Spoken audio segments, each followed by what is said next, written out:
Hey guys, Gabriel here. I'm guessing by now most of you have already seen the video I made about why I'm boycotting Solo, a Star Wars story. But if you haven't, I'll leave it right up here or in the description below. Well, it turns out that a journalist from Inverse online magazine saw it too and had a few questions about it. For those who aren't familiar with Inverse, they are an online magazine founded by Dave Nemitz from the Bleacher Report. They focus on technology and pop culture. So journalist Britt, former writer for The Entertainment Editor, sent me this email wanting to conduct an interview for Inverse to answer their questions. Today, we are going to do just that. Okay, this is from Britt at inverse.com. As you can see by the title, it says, "I'd like to interview you about your boycott video of Solo." He says, "Hi there, I'm a journalist at Inverse. I had a few questions about your boycott video of Solo." And then you can see the questions here. He says, "Thanks for your time." I say, "Hey Ryan, thanks for reaching out. How would you like to conduct this interview? Online video conference via Skype or Discord? Do you want me to make a video for you? Call on the phone? What are you thinking?" He says, "Hey Gabriel, you can reply to the questions via email that I just sent, or we can do it on the phone. The reason I give you the email option is that way you can type your answer exactly as you want them to appear. That way there's no confusion about what I can and can't print. But if you wanted to do the phone, that's cool too. Let me know." Okay, well, I think I'm gonna do the email, but for transparency's sake, I'm gonna make a video and show you guys what those questions are and answer them for you guys as well. I will also be emailing him my exact answers as you've heard them here. Okay, so number one, it says, "Did you like The Force Awakens?" I thought it was okay.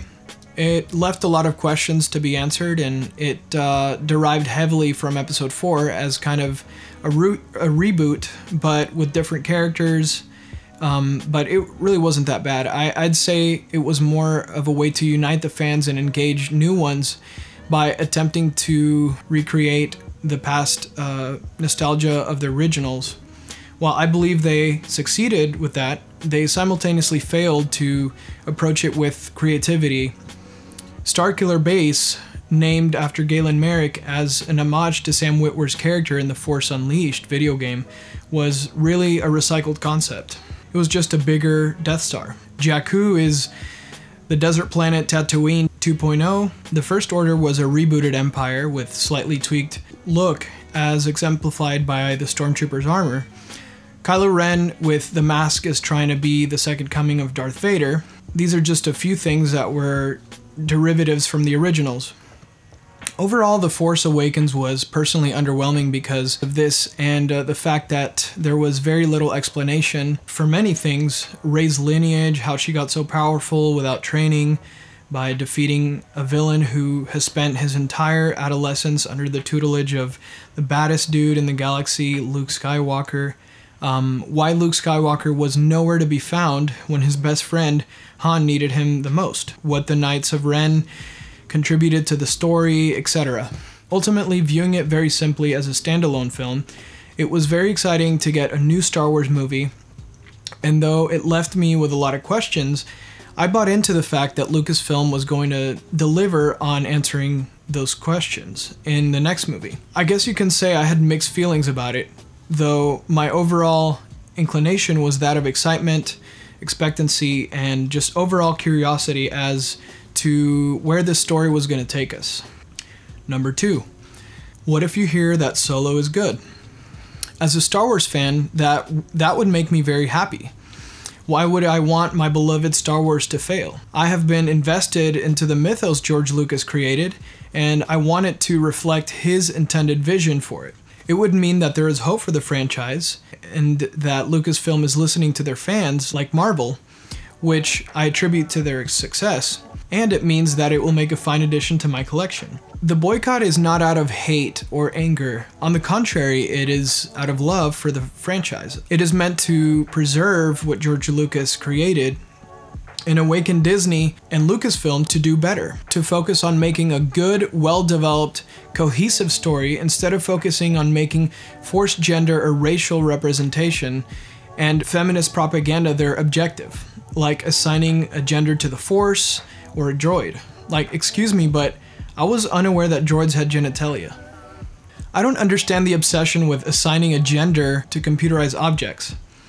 Boycotting is the only way to get a big corporation's attention. Disney has a tradition of good storytelling, and I have yet faith that they haven't lost their desire to prevent good storytelling from taking a back burner to profiteering.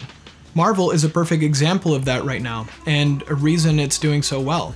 I love the diversity Marvel has going on, and it hasn't been at the expense of a good story. Wakanda is a part of Africa. It only makes sense for most of the characters to be of African descent. It's a beautiful thing, really. Women are not the enemy here. People of different ethnic backgrounds aren't the enemy here. I'm an advocate of equality on all fronts. We are created equal, and there is no such thing as race to me. We are one race, the human race. That being said, it would be a mistake to try to put 50% Caucasian people in a movie that takes place in Africa, simply for the sake of equal representation. The key is to focus on the context of the story, and that's where I would like post-George Lucas film to borrow from Marvel's playbook. Question number 3. Solo is directed by Ron Howard, who is an old-school director. George Lucas collaborated with him on at least one scene. Is that something that interests you? I'm not really interested with someone's previous accomplishments or affiliations, so long as they tell a good story. Make the director a transgender Jawa for all I care. Just give me a good story. In this case, a story that aligns with George Lucas's original vision. He has said in interviews that he had scripts for the new trilogy which were dismissed and rejected by Kathleen Kennedy and the higher-ups at Lucasfilm. I'm not sure why you would tell someone that created something how his or her creation should be. For Solo, George contributed a joke that apparently has made it into the movie. This is relatively inconsequential for the outcome of the movie as a whole. That being said, I think it is a very small step in the right direction to get George Lucas much more involved in the writing process. This is the universe he created, after all. Question number 4. Do you think your call for a boycott will actually have an impact? Well, I hope so, or else I wouldn't be doing it. History tells us that in many cases, a boycott can go a long way to be a force for change. That being said, I'm not here to tell anyone what to do or how to think. I'm here to tell my friends and fans why I'm doing what I'm doing. Never have I attempted to tell people what they should do or think. That would be a form of fascism. If people want to watch this film, I wish they would go right ahead. I'm not here to criticize them for it. After all, this is fiction and entertainment we're talking about here. Now, if we're talking about real life situation, for example, let's say that a person is being bullied or ostracized in front of you and you have the ability to help them and you do nothing about it, then I will criticize the apathy. Question number 5. Do you know any women who want to boycott Star Wars movies? I know quite a few. 2 of the most outspoken that I would like to highlight here are YouTubers Jessi Milestone from Mindless Entertainment and Anna Mello from That Star Wars Girl, both of whom I'm personally subscribed to. You can also read their comment section as well as mine and find plenty of girls that support this boycott. Another YouTuber, Natasia Procner, whose channel is called Vadis Murica, has gone on record denouncing Lucasfilm's agenda in her video titled, "Let's be honest, the SJWs kind of ruined Star Wars." And as a side note, there's a distinction to be made between healthy feminism, that I'm all for by the way, which advocates for equality, and what I like to call feminazism, also known as radical third wave feminism, which no longer is about equality, but rather a radical view of superiority and domination over the opposite gender. In other words, extremism. They are not the same thing. Much like its counterpart machismo is an unhealthy, misogynistic extremist view of male superiority that I disagree with. Both machismo and feminazism are extremist and sexist. Ironically, what started as a push for equality has turned into sexism. My allegiance is to democracy, to equality. I laugh and find it hilarious when people say that I'm sexist and try to label me as a female hater. That's just ridiculous and out of context. I love healthy women. To imply that I'm misogynist and find women threatening to my masculinity is quite frankly laughable. I celebrate masculinity and femininity equally, and seeing both mesh together in harmony is refreshing and invigorating. Look at Black Panther. It has great balance of strong, graceful, feminine women working together with strong, confident male leaders without condescension on either side. It's beautiful, truly. Question number 6. I gather that you are politically conservative. That is, of course, valid. Countless conservatives loved Rogue One. How do you reconcile that? First of all, my political alignment is irrelevant to my taste in science fiction, but for the sake of transparency, I'll tell you, I may be slightly on the conservative side. That doesn't mean Republican, by the way. Those are two different things. But I'm actually not very politically inclined at all. In fact, I despise politics. It's nothing but lies, backstabbing, and power play. Overall, infinite corruption.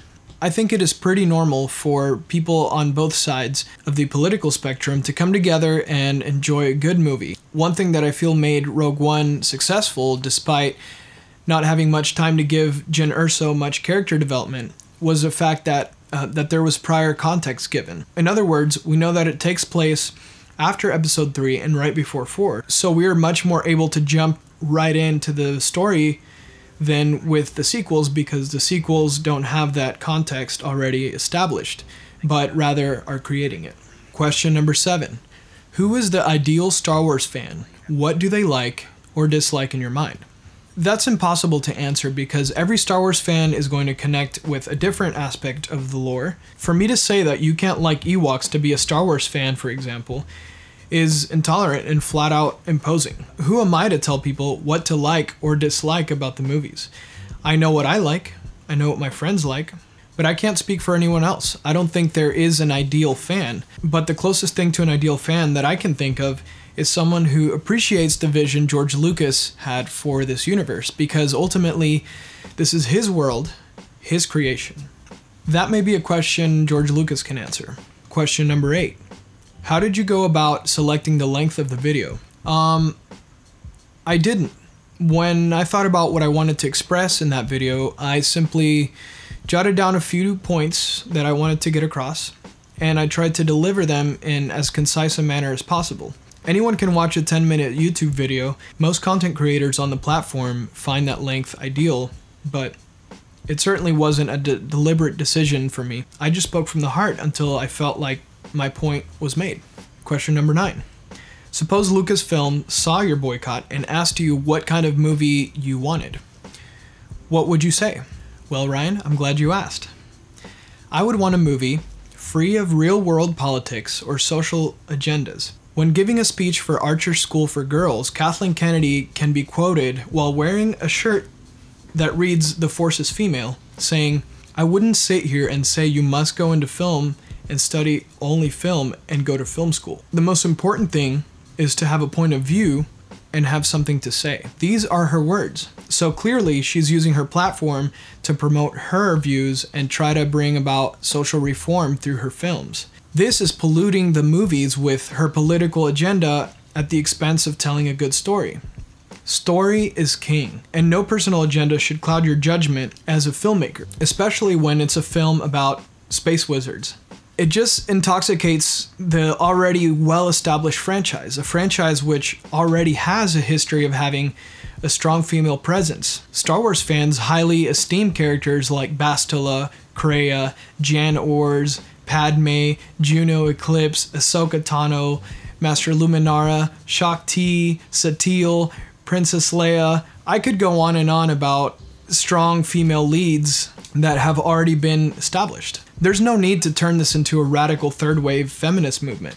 Give me a movie that retains the integrity of the original characters Lucas created. For example, Luke Skywalker has always been the most hopeful guy in the galaxy. We know him to never back down from a challenge and to always come to his friend's aid. Even after his failure against Vader in Episode 5, he never gave up and risked his life for his friends. He's never been a quitter. So when I saw The Last Jedi and I saw a hopeless, defeated Luke, I said to myself, this is not my Luke. That is an imposter. Here's the thing. If you're going to dramatically change the personality and character of a protagonist, it needs to be done on screen, not off screen. Again, like Marvel took a decade to meticulously plan out and deliver a rich story, Star Wars needs to take its time making compelling movies that actually make us nervous for the protagonist. Let me see my heroes have a hero's journey by falling flat on their face a couple of times. I want them to have a progression in which they struggle but eventually overcome the odds, not just some privilege handed to them where they get an escape consequence pass like we see when the Praetorian Guard in The Last Jedi magically caused one of his blades to vanish in order to give Rey the upper hand. This could have been avoided by not being so rushed as a film company into just cranking out content, but rather taking the time to gradually develop the hero's progress and learn from their mistakes. If this pattern continues, we will get lots of poorly thought out movies instead of bigger, better ones that take time to be planned out and released. Bottom line is we need better storytelling, better writing, better producing, and ultimately we need Lucasfilm to make movies for the fans, not for themselves, as stated by Rian Johnson. We need passionate, lifelong fans who hold a deep respect for the mythos and lore and know the universe inside and out to be in charge of making these films. Not someone who had never seen a Star Wars movie prior to Disney's Lucasfilm acquisition. Director Dave Filoni, who was trained by George Lucas himself, comes to mind as someone who truly gets Star Wars. People like him should be making these movies. Question number 10. Why is it worth it to you to organize a boycott? Why not just not go? In other words, is your anger with Star Wars personal or political? Why is any boycott necessary? Well, the answer is to produce change, specifically when it comes to corporate titans who only speak the language of currency. I decided to tell my friends and subscribers why I wasn't going to support this film financially. That isn't telling them what to do. They can make their own judgment.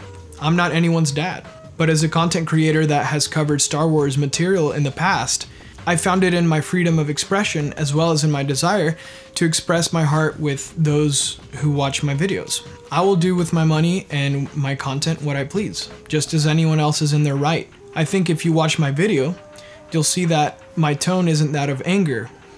Am I disappointed? Yeah. Am I frustrated with the direction Star Wars is going? Sure. But I think it's a bit of a stretch to say that I'm angry or to imply that I'm organizing anything. I did one video entirely about my decision. The reason that it got a lot of support is simply because it resonated with a lot of other people and they feel the same. So that concludes the interview with Inverse Magazine. I've gone ahead and typed up my answers exactly how I've said to them to facilitate and expedite Ryan's editorial responsibilities. All right, let's go ahead and hit send, and there you go. Again, Ryan, thanks for reaching out. I hope you found my answers sufficiently satisfying. And to you guys, thanks for watching. I encourage you guys to vote with your wallet and conscience. If you want to go watch this movie, by all means go. Like I said in the interview, I have said all these things to explain my personal decision. That being said, everyone has to make their own for themselves. If you're boycotting this movie and feel strongly against the direction of Lucasfilm, be gracious to those who feel differently. Let them have their opinions, to which they are entitled, but at the same time, don't let anyone shame you for your stance. The same goes for those who do want to see this film. Civil discourse is a beautiful thing, so don't be afraid to let me know your thoughts in the comments, even if you disagree. Your decision is just as valid. I can handle difference of opinion. You can't offend me. That being said, thanks for watching, guys. I've got some vlogs coming up I'm looking forward to sharing with you. They should be up pretty soon. I'm gonna meet up with some friends now, but I'll see you guys in the next video, and as always, we out here.